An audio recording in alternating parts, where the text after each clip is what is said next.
Eccellenza, una terra ricca da conoscere a partire dalle lingue, dalla tanta cultura che lei stesso per primo si è impegnato a studiare.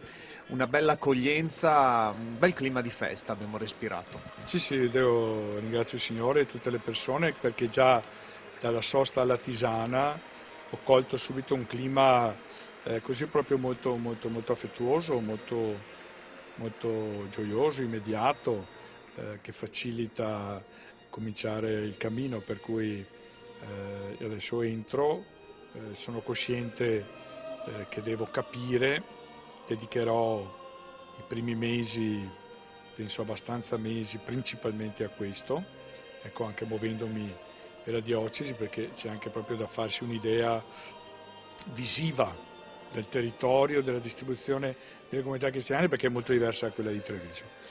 E contemporaneamente conoscendo le persone, avviando dialogo con i collaboratori più diretti e poi vediamo, insomma. Ecco.